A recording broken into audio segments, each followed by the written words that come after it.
You possess no understanding of the warriors of ancient Rome. When we envision a Roman legionnaire, the images that come to mind are often shaped by Hollywood's portrayal. What if I revealed to you that this image Armor is merely that fits a stunning flawlessly illusion, shimmering bearing under little the connection sunlight, to what matching crimson The idea capes, that the entire and Roman neatly army wore a arranged single lines of standard troops uniform is a who appear as misconception rooted in duplicates. modern interpretations. What if I revealed to you In that reality, this image is the Legion merely a presented stunning vibrant illusion, tableau, bearing where the little gear of each connection soldier to could what is vary reality? dramatically. As time, The authentic attire of a the true Roman practical soldier foundation of this is every not a soldier's tale of attire dress was a simple uniforms. tunic.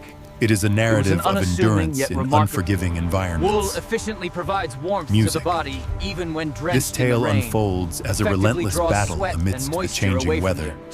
Long The marches tunic's length spanning and the countless presence of kilometers, sleeves may and the fluctuate relentless considerably task based on the of climate of the repairing service equipment. province.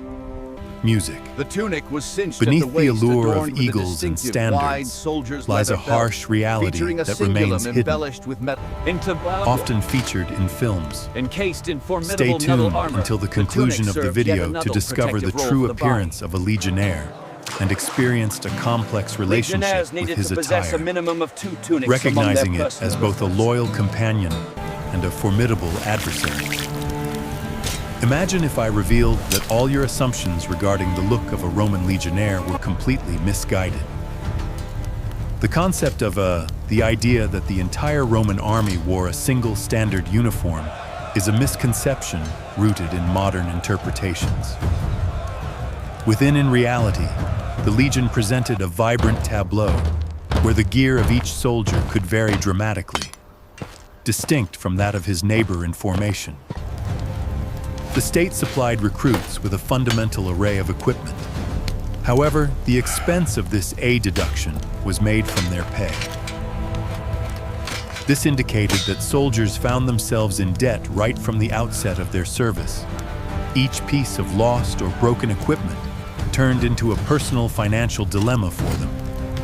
Thus, legionnaires found themselves compelled to perpetually mend and reinforce their garments and protective gear. Ancient tunics underwent numerous repairs, adorned with patches, utilized on leather armor straps.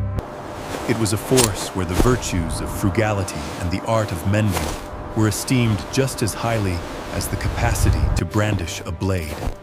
As time passed, soldiers managed to enhance their gear using their own resources. An affluent soldier might consider investing in a higher quality helmet or a more comfortable tunic. This resulted in an even broader range of diversity in the presence of troops from the same battalion. The equipment was significantly influenced by the location of the Legion's stationing. Warriors positioned along the border in frigid Britain donned attire that their counterparts in sweltering Egypt would find utterly unnecessary. The military force was compelled to adjust, and this adjustment was evident in their attire. The creation of armor and garments was not focused in a single location. Every province boasted its own workshops capable of producing equipment with subtle variations in design. A helmet crafted in Gaul may exhibit subtle distinctions compared to one forged along the Danube. Even the hue of apparel was not subject to stringent regulations.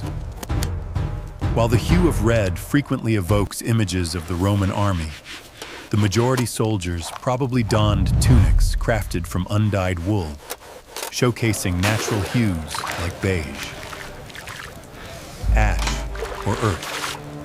Vibrant hues came at a high cost and were exclusively designated for the officers and formal events.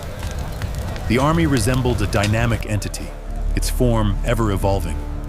The equipment has deteriorated, was substituted with seized belongings, or mended using whatever materials were available.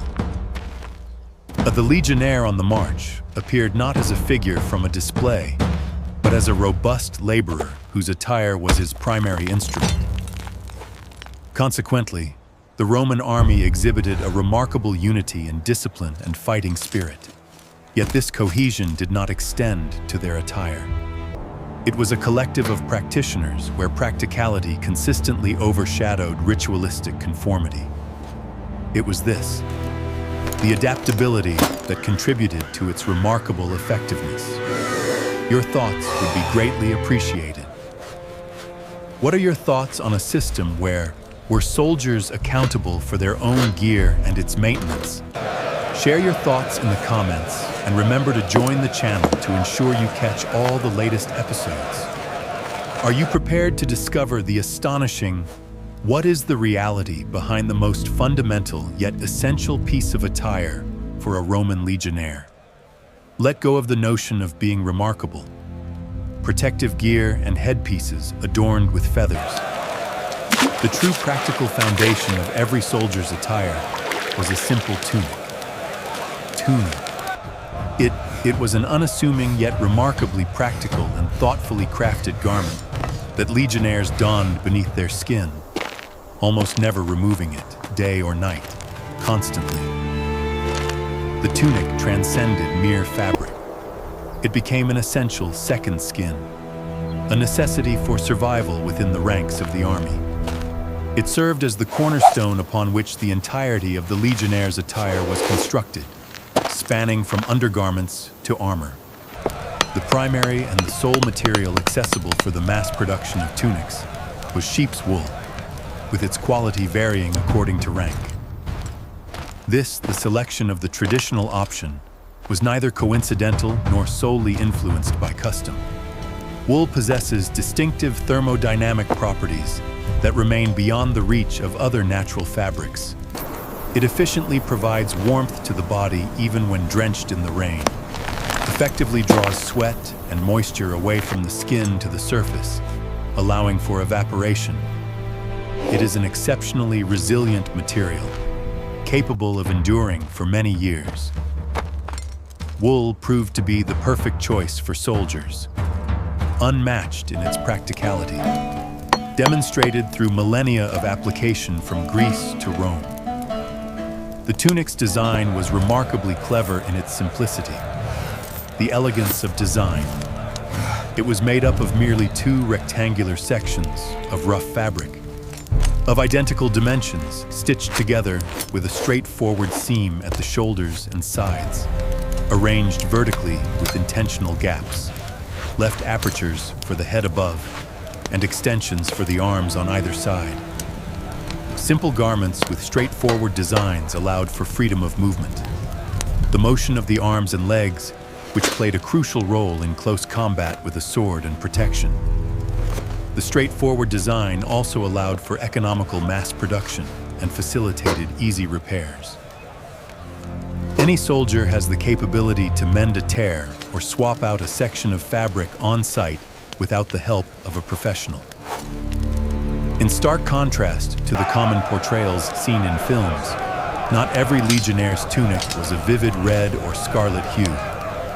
The overwhelming number of regular legionnaires typically donned tunics crafted from unbleached wool in a palette of natural hues, ranging from cream and gray to deep brown and black, depending on the variety of sheep. The production of red pigment derived from plants or mollusks was a costly endeavor, leading to its selective use. Primarily for the ceremonial tunics of commanders and elite guard units, the Praetorians, to ensure uniformity and to instill fear in the adversary. Red represented a privilege rather than a standard. Common legionaries donned gray or brown, blending with the dust of the roads instead of being a conspicuous red target for enemy archers. The tunic's length, the presence of sleeves may fluctuate considerably based on the climate of the service province. The typical tunic typically extended to the knees or just above, allowing for optimal freedom of movement for the legs.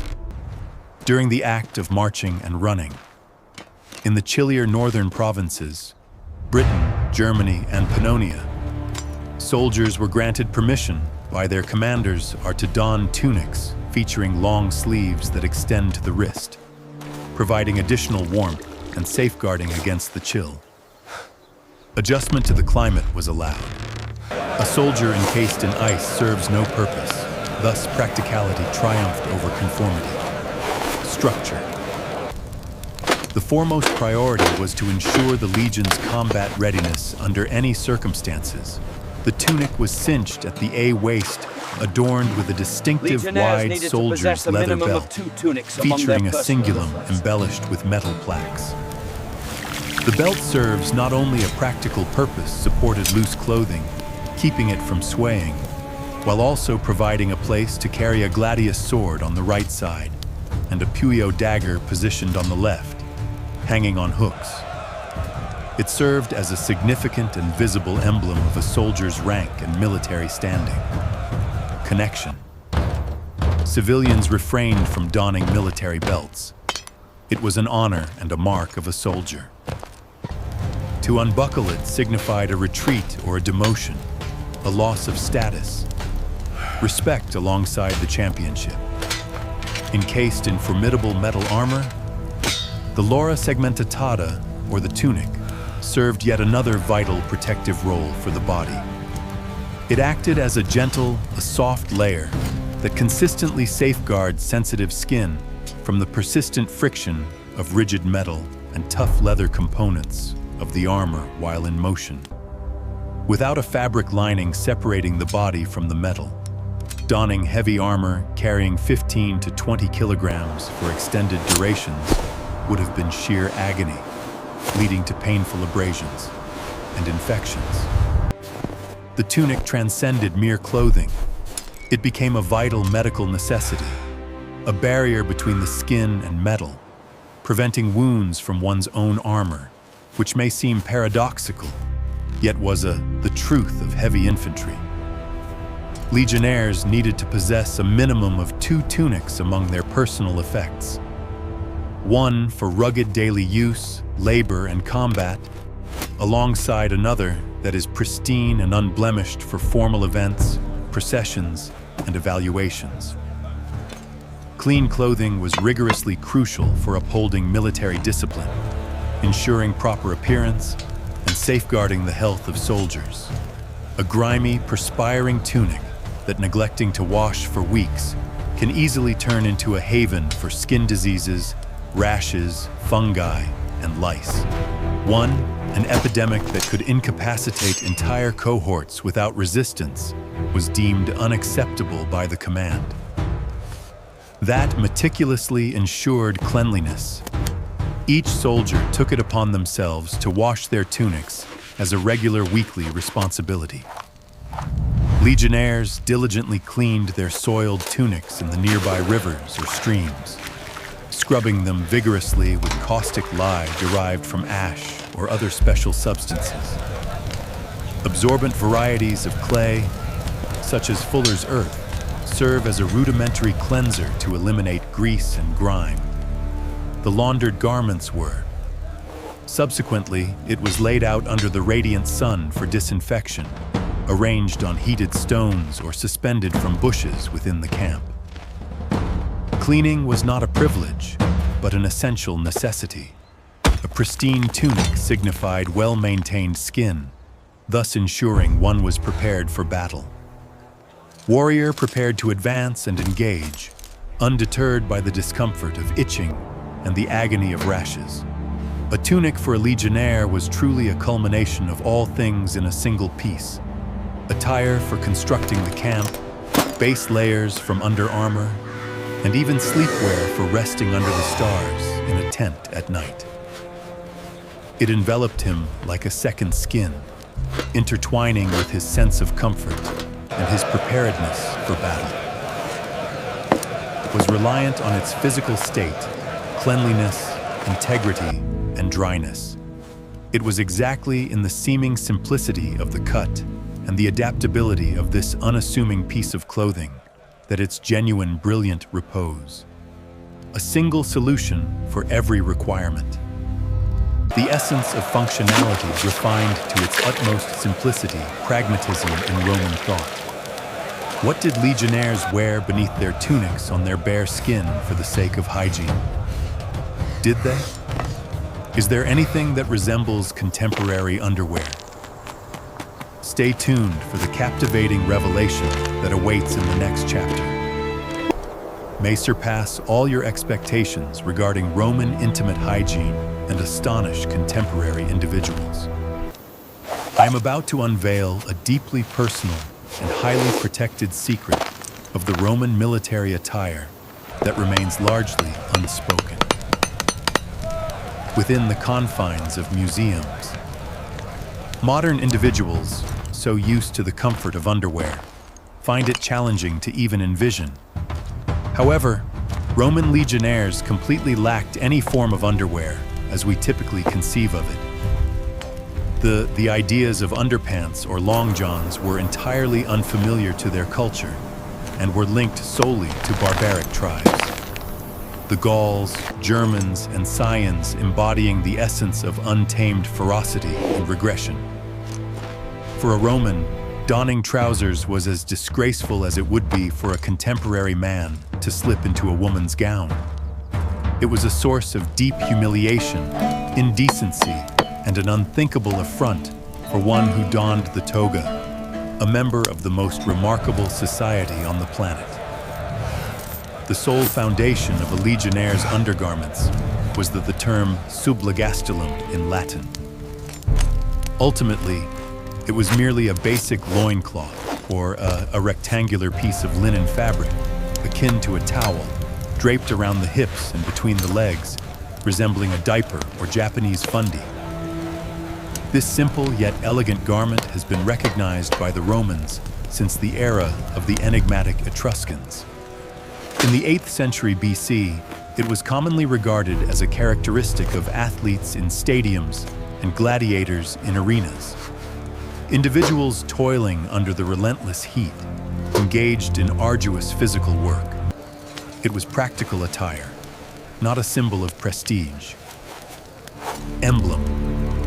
The fewer layers on the body, the more functional it became for laboring in the heat, where each additional piece of fabric became a cause of excessive heat and unease.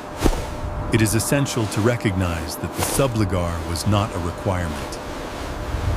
An essential component of a soldier's standard gear as outlined in the regulations. A multitude of legionnaires, particularly those in active service. In the sweltering Mediterranean heat of Africa, Syria, and Egypt, one might choose to forego clothing entirely, beneath their garments on their exposed skin.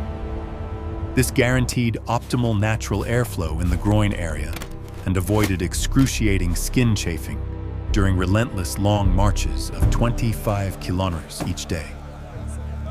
Liberty of the significance of movement and air circulation outweighed any semblance of false modesty. Skin chafed raw between the legs created the soldier fell swiftly, outmatched by the enemy's blade. A multitude opted for completeness. Bare skin beneath their garments as the more acceptable option. The subligaculum was typically crafted from inexpensive linen or a lightweight material. Gentle wool influenced by affluence. Linen was favored for delicate regions as it effectively absorbed abundant sweat and provided a more comfortable experience for the delicate skin of the perineum. Nonetheless, linen fabric was notably less durable and wear-resistant compared to wool, wearing out and tearing more rapidly due to friction, cleaning, necessitating regular substitution. The selection of material represented a delicate balance, striking a balance between coziness and resilience. Linen represented a symbol of luxury. Wool served a practical purpose for an unfortunate soldier in dire need of durable clothing that could withstand the test of time without the need for frequent replacement. The primary practical purpose. The loincloth served as a fundamental means of maintaining hygiene when showers were not available. It efficiently soaked up moisture from the groin and shielded the costly tunic from direct exposure to bodily substances and secretions. Cleaning a tiny fragment of the small piece of fabric, akin to a handkerchief, proved to be far more manageable and efficient than laundering a large, cumbersome tunic, conserving water in the process. Dedication and perseverance. The subligar served as a daily necessity. one that was routinely changed and washed with care. Although the tunic might be worn for weeks without washing, still appearing relatively clean due to the safeguarding layer of the bandage in the space where the body meets the fabric. Donning a subligar served a practical purpose, especially when engaging in strenuous physical labor, entailing the act of raising. It offered a degree of mechanical support and compression to the groin area, akin to a contemporary athletic support or protective gear, safeguarding against injury. This held particular significance when legionnaires engaged in demanding tasks involving the construction of camps, excavation of deep trenches, and the lifting of substantial weights. Any activity that involves strain necessitates support to avert inguinal issues, injuries that could incapacitate a soldier for weeks, leaving no option for treatment. The society of ancient Rome exhibited a far more easygoing and organic perspective on nudity compared to our Christianized Puritan society. Public baths were an integral part of daily life for every social class, and the appearance of a fully naked body did not provoke ethical outrage or disapproval. It was a standard of cleanliness. Thus, the total lack of undergarments beneath a tunic was definitely not regarded as inappropriate, disgraceful, or unethical. It felt instinctive, in harmony with the natural world, and not a distortion. The concept of shame associated with nudity emerged as a construct within Christianity. Pagan Rome was unaware this intricate. The body served as an instrument, devoid of any inherent sinfulness. Thus, there was no reason to conceal it from oneself or from others. Interestingly, the Latin word sublagacelum etymologically derives from the roots subligo, meaning to tie from below, and to bind, to tie with a knot. This evocative name precisely illustrates the way this minimalist garment was styled. It was bound tightly with a rope, intricately knotted around the body. At the waist and between the legs, secured by ties instead of elastic. The absence of advanced technology in ancient times rendered the wearing of the loincloth a skillful endeavor, necessitating practice to achieve mastery. Remain secure and intact at the most critical moments during a march or battle. The concept of donning lengthy to the refined Romans, the notion of wearing pants or any form of closed underwear appeared utterly ridiculous, absurd, and effeminate. Indication of vulnerability. They genuinely perceived it as a distinct indication of the indulgent disposition of the barbarians, incapable of endure the chill and the savagery, the regression from enlightenment. A genuine, the brave Roman and his fellow legionnaires faced the elements with unwavering resolve, enduring the sweltering heat, biting cold, and relentless rain, all while clad in a simple tunic. With unwavering resolve, showcasing the triumph of the spirit over the flesh.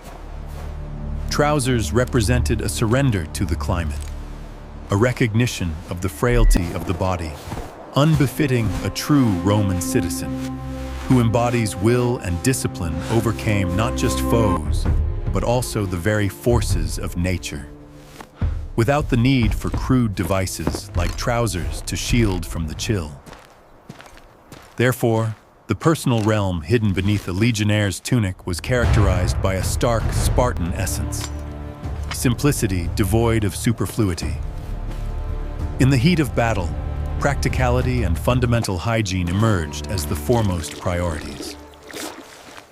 Priorities and contemporary notions regarding comfort, propriety, and undergarments were absent. Importance or influence in choices. This was yet another vivid detail that unmistakably highlighted the severity and the pragmatic existence of the Roman army, where every aspect was dedicated to a singular purpose. Legionnaires needed to possess a minimum The efficiency of the among their warrior as a personnel. combatant focused on effectiveness rather than personal ease or adherence to the standards of civility in civilian life. which were a privilege of tranquil days. What I am about to present to you is a brilliant engineering feat that traversed the land from Britain to Persia. I exist discussing colegi, the renowned sandals of the Roman military. This footwear was not merely an element of the attire, yet a sophisticated instrument crafted for long-distance marches. Colegi was composed of three essential components: a robust, multi-layered sole, complemented by an upper crafted from a single piece of leather and straps. The sole consisted of multiple layers of cowhide that were expertly glued together, sewn together. It might reach a thickness of a centimeter or greater, offering superb safeguarding for the foot. The defining characteristic of colegi was the substantial iron nails adorned with large heads that strengthened the base. Every sandal featured a range of 80 to 100 of these nails. Those individuals fulfill multiple roles simultaneously. They shielded the sole from damage, offered outstanding grip, and transformed. The collega transformed into a powerful instrument for close quarters combat. The upper section was crafted from a single piece of resilient leather. It featured an intricate arrangement of slits that enabled a snug fit around the foot while maintaining an open design. This intricate design, the design offered outstanding ventilation. This air conditioning system proved to be essential. It thwarted the onset of diaper rash and fungal infections that had the potential to debilitate entire units. Footsteps of soldiers stay dry even in warm environments. Yet, this clever design came with its own set of limitations. In chilly and moist environments, in places like Britain or Germany, open shoes turned into an issue. Soldiers found themselves donning woolen socks, a practice that was quite out of the ordinary, essential for the Romans. Moreover, the nails on the soles rendered the colegi quite slick on smooth surfaces, rocky textures. Strolling through the cobbled streets of cities posed a genuine challenge. They were entirely not appropriate for snowy and icy conditions. The restoration of colegi remained a persistent worry for the legionaries. Nails detached, straps shattered, and spirits exhausted. Each soldier carried extra nails and tools to mend his shoes, as his ability to move relied on it. Regarding their situation, the lifespan of a single pair of colegi, when subjected to intensive use, rarely surpassed a few months. During his service, it is estimated that a legionnaire could wear out numerous pairs of shoes. This created shoemaking stands as a vital craft within the confines of any military camp. In spite of its flaws, the collega emerged as the perfect choice. Shoes designed for the strategies utilized by the Roman legions. It was crafted for extended and swift journeys over rugged landscapes. It was in these sandals that the Roman legions advanced and triumphed over much of the known world. As we turn the page to the next chapter, you will discover the weight of the armor that a legionnaire donned each day. The armor of a legionnaire stood as the most costly and vital component of their ensemble. Gear for safety. It served as his protection against the onslaught of enemy swords and spears. Yet at a weight, he was compelled to bear incessantly. Various fundamental categories of armor existed, each featuring it possesses distinct benefits and drawbacks. The most ancient and widely recognized form was lorica, also known as chainmail. It was composed comprising countless small iron rings intricately linked together. This kind of armor offered flexibility and allowed for unrestricted movement.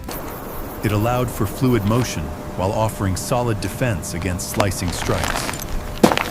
The primary drawback of chainmail lay in its considerable weight, which could range from 10 to 15 kilos.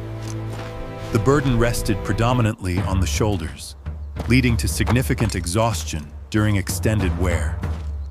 Within furthermore, it exhibited susceptibility to penetrating strikes that could separate the rings.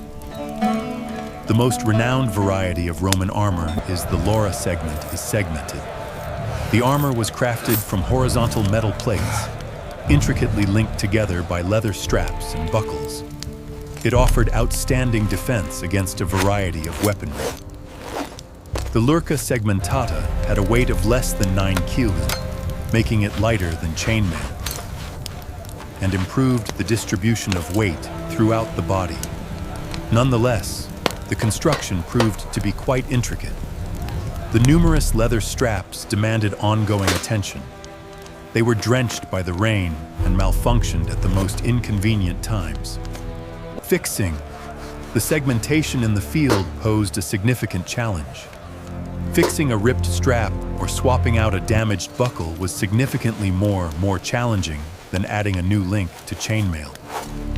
Consequently, numerous legions, particularly in distant provinces, favored the classic and dependable ham. Additionally, there existed a third variant of armor known as lorica squamata, commonly referred to as scale armor. It comprised numerous small metal plates stitched onto a fabric or leather foundation. This kind of armor gained widespread popularity among the standard ranks. The sight of bears and musicians was truly remarkable.